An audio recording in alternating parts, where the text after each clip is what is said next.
I feel much better.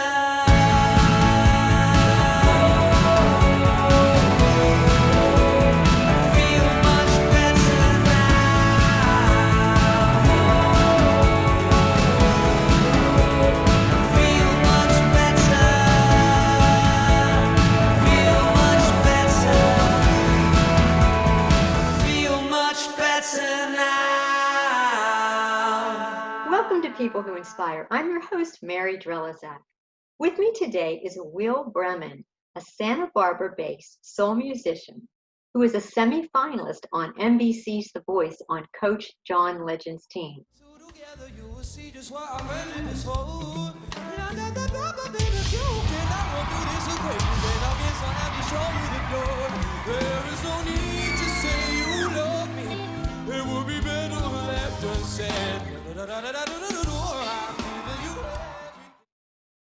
He has Asperger syndrome, and so he has brought so much awareness to autism through the musical talents that he has. You know, you may be known for your blue hair. That might be something that you're recognized for. Yes. But you are recognized. That might be what we recognize you with. But what you're known for is your musical ability, your ability to connect with people, and your ability to make a difference in really creating awareness of autism as well. So it's just one of the things, but there's so many things about you, so many things that you are to people. Mostly what you are to people is a ray of hope and joy, because what you do brings hope and joy to so many people. Oh, thank you so much. Yeah. I loved watching you on The Voice. And I saw it was a video I think that you had done, and I didn't realize this. There are 40,000 people who try out for The Voice. Yeah, every year. That is crazy. That is crazy. And you were a semi-finalist. It blows my mind to this day how that happened, and the likelihood of that is just insane. I'm grateful to that team. I'm grateful to God for it, and just grateful to everyone for supporting me that far. So tell me a little bit, if you will, about your early years, finding your voice. And I understand your mom actually gave you voice lessons. So tell me about that. Oh, goodness. Yeah, my mom is the best. And she's definitely a bit of a free spirit. She loves to sing. She probably won't say this herself, but what I hear in her is it's a carbon copy of Patsy Cline. But she had this karaoke machine when I was growing up, and I was like maybe 3 at the time, and it was the size of a fridge, because it was the 90s and stuff. But that was my early upbringing, is just singing at the karaoke machine with her. And it was so much fun, I remember my dad trying to get me into sports at the time, and I think the more he pushed that, the more that I just wanted to sing with my mom. And they saw promise in that. So I remember very early on, like 5 or 6, getting piano lessons, just trying to get that part of my brain going, because they noticed that it was just something I enjoyed, and they thought it was just going to be a hobby. They just thought it was going to be something that just brings me joy in the midst of just everything else I was going to hopefully be doing. I don't think they ever expected me to take that and make a career out of it. But along with that, singing has been a part of my life from a very early point. After karaoke, my parents put me in theater. I did a lot of stuff with my elementary school, my junior high school, just doing some singing here or there. And it was awesome. It was awesome. And that perspective changed for me when I was 13. Because prior to that, I didn't really see it as more than a hobby myself. I didn't see myself as making a career out of this. I thought I was going to go to school and be a lawyer or be a businessman of some sort, But that all changed when I was 13, and my parents, we all moved to a new house in the LA area, and we didn't have cable. We didn't have video games going, and that's what I was into at the time too. But what was in my house was an old guitar that my uncle had given me, and an Eagles songbook that was given to me by a cousin. And to pass that time for the few months that The cable was down. I just taught myself guitar, learned a bunch of Eagles songs. Like the first one I learned was Hotel California, just the easy chords, right? And I was hooked. And out of teaching myself guitar, I learned into learning all these other instruments. I played banjo. I used to tour with that professionally. I play mandolin. I recorded that on my record. I'm good at ukulele. I'm good at electric bass. I had to teach myself upright bass for some projects.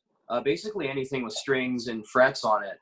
But it's definitely made an eclectic career, to say the least, because I don't think there's a lot of people that say they did jazz once, or then they switched to doing metal at one point and then went to bluegrass the next, and now doing what I am now, which is opera, singing for a master's program in the LA area. It all started though with my mom, and I couldn't be more grateful to her and for that time. It was just so formative.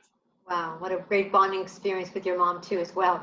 What age were you when you said, "Oh my gosh, my voice is pretty darn good"?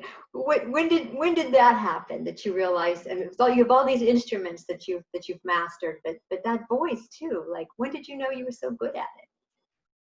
I would have to say when I was a freshman in high school, when I was 14 or 15, I did a play where I was supposed to sing this just really sad, really dramatic piece. It was from the Broadway version of Newsies, that old Disney movie from, I think, the 80s or 90s. And I did that, and without realizing it, I had gotten like this giant standing ovation for it. And that was kind of my first cue in as to like, okay, I at least know that I'm good enough at singing to where people will notice. But I never really thought I would take it seriously until later. A couple years later, I went on a mission trip with my dad and with the church that I grew up in to New Orleans, Louisiana. And that was just a year or two after Katrina had hit. And so the whole idea behind that was just we're helping rebuild.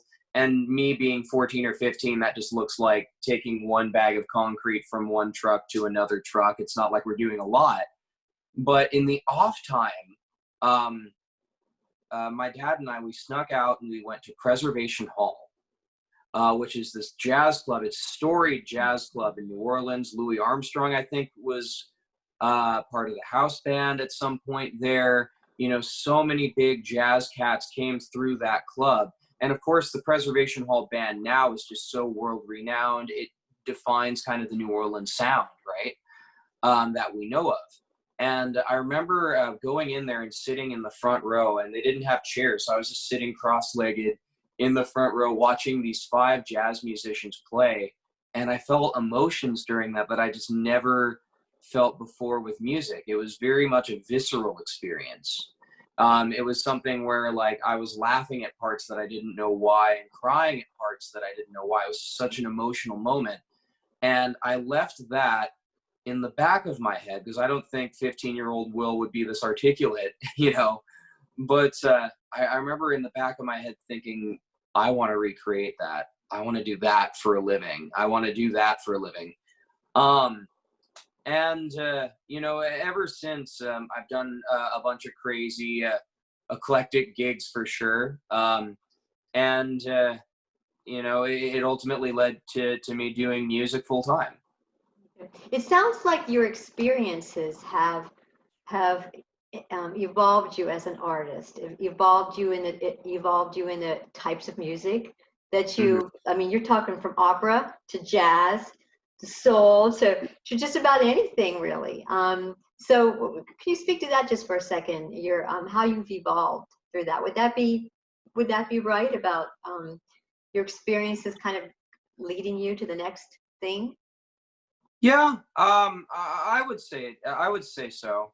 I think it's a product of the people who I hang out with. When The Voice got started, I wanted to make sure that my community knew that this wouldn't happen if it was not for them. It very much takes a village to bring anybody up. And I believe that wholeheartedly. But yeah, I think based on the friend groups that I had found myself in, just kind of it's all been sort of a right place, right time sort of feeling, where I never thought I would get into jazz. I never thought I would get into bluegrass or anything like that. I just did it. I just did it, you know, and it turned into a cool learning experience because in those situations, I'm definitely out of my depth. You know, I'm going into something with very little knowledge as to how certain things work. And, you know, getting in there, you know, and I think it's just the joy of learning about music and trying to do something that I otherwise couldn't do, you know, just that kind of drive to be better, you know, just in general, you know, that kind of fuels that necessity to learn about this genre, to learn about this instrument, and to try and learn everything I can with it so I can master it. That's great. That takes a lot of patience too. Although you probably learn quickly, I would think that that takes some patience along that journey as well. What has been your biggest, you know, the challenges and the rewards, if you will, on having Asperger's syndrome? Tell me a little bit about that. Oh man, Asperger's syndrome is it's fun. I don't consider it I don't consider myself suffering from it at all. I'm loving every moment of it because without it, I really wouldn't be here, you know? I think the harder part of that would be the lack, and I'm always working to get better at this.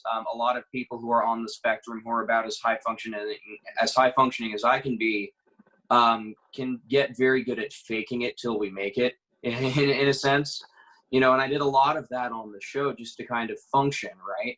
But for me, there's there's an area of that where it's all involved with lack of social awareness, lack of awareness of social cues. And so growing up, I was very socially awkward. I didn't have a lot of friends. I got picked on a lot. I got made fun of a lot because I was that weird kid, you know? But I think there's a beauty in that. Another aspect of that, another aspect of having autism for me, deals with very limited interests. For me, it's always just been music, you know? There are smaller hobbies there that, you know, I will pick up, you know, especially during the pandemic, I had to pick up learning how to edit videos and stuff like that. But for me, the main drive of everything has always been to be a better singer and to be a better musician. And I think those worked hand in hand, you know. I probably wouldn't practice guitar or singing as much as I did if I was hanging out with a lot more people and if I wasn't by myself a lot. You know, it sounds kind of sad to say it that way, but I think those years just kind of plugging away with it helped. That's just the truth of it. And I guess nowadays, you know, it's definitely been a tool to help foster understanding about what autism is. Thankfully, after the show, I've been very grateful to work with a lot of separate nonprofits. Ascendigo Autism Services, Autism Speaks had reached out to me for a few things.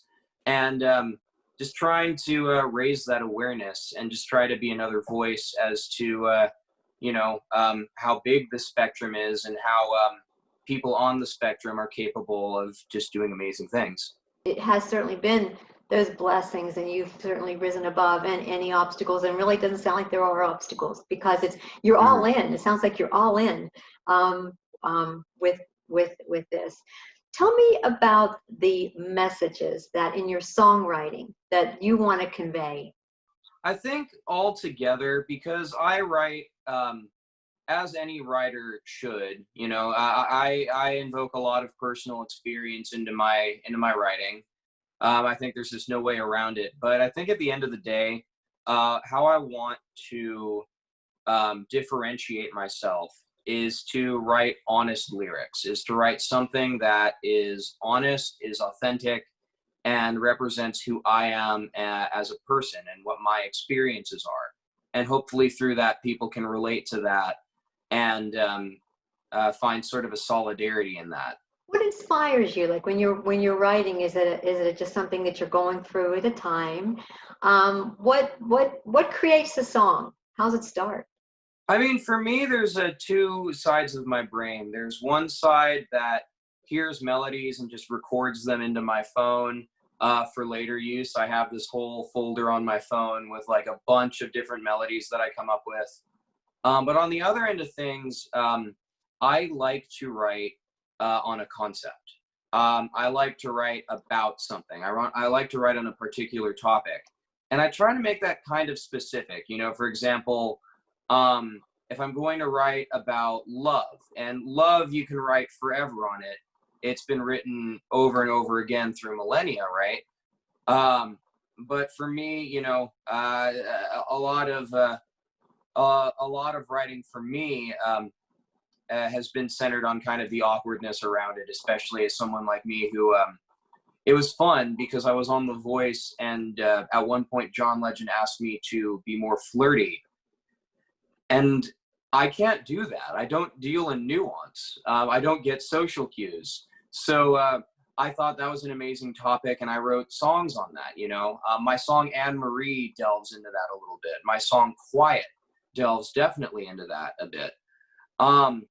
And I guess on the other end of things, writing about just being honest about mental health. My song Broken Leg was written when I was going through what is thankfully turned out to be just a very situational depression, but a depression nonetheless, you know, and just writing about that necessity to get help, to seek out those relationships, to seek professional help if need be, and to talk about it. You know, I think the more that we are open with these things, the more that people can realize, well, I guess I'm not alone in this.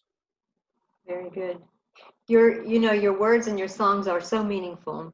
Mm-hmm. They do Thank tell you. a story, and I'll just mention too that you do the editing on the videos that you make. You do you're playing multiple instruments, and you have some really cool stuff out there that's so much fun to be able to listen to. What have Mm-hmm. you learned about yourself on this journey so far? What have I learned about myself? My goodness, how much time do we have?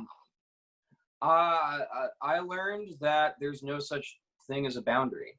I've learned that while I can definitely be my own worst critic at some points, I learned that I'm really capable of anything if I put my mind to it.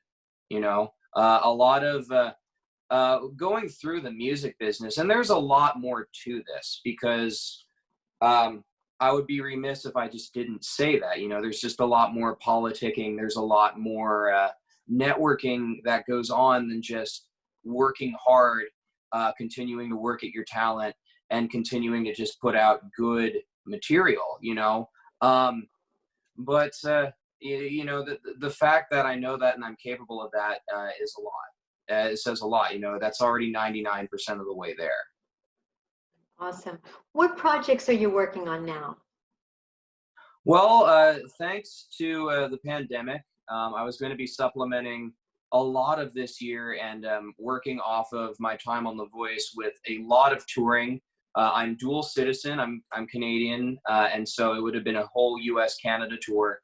But because that all had to get pushed to the side for the time being, I've been focusing more on new projects. I had a project in the works, for example, that would have required a lot of session musicians.